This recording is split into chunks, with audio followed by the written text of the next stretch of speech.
Kak, kenapa sih orang Kristen boleh makan babi?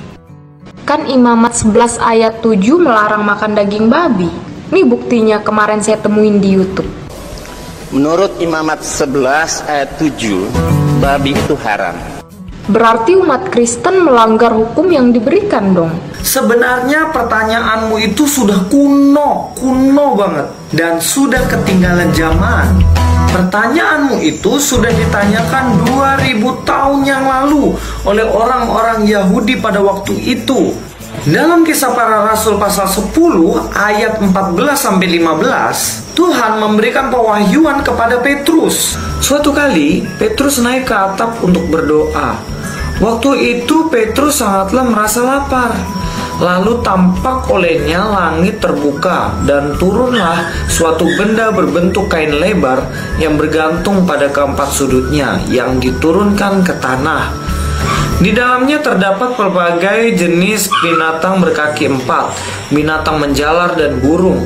Kedengaranlah olehnya suatu suara yang berkata, "Bangunlah hai Petrus, sembelihlah dan makanlah." Tetapi Petrus menjawab, "Tidak Tuhan, tidak. Sebab aku belum pernah makan sesuatu yang haram dan yang tidak tahir."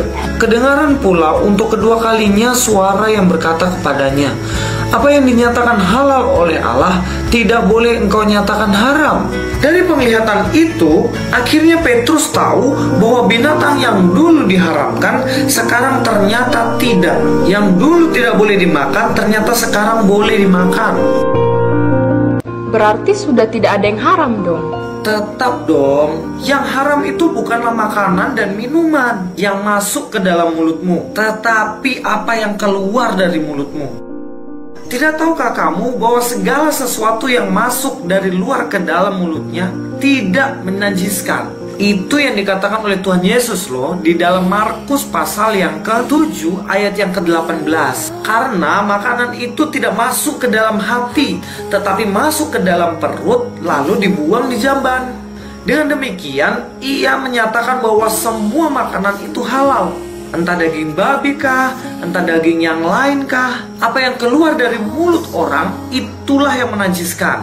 Sebab dari dalam hati orang timbul segala pikiran yang jahat, percabulan, pencurian, pembunuhan, perzinahan, keserakahan, kejahatan, kelicikan, hawa nafsu, iri, hujat, kesombongan, kebebalan. Semua hal-hal jahat ini berasal dari hati dan menajiskan orang.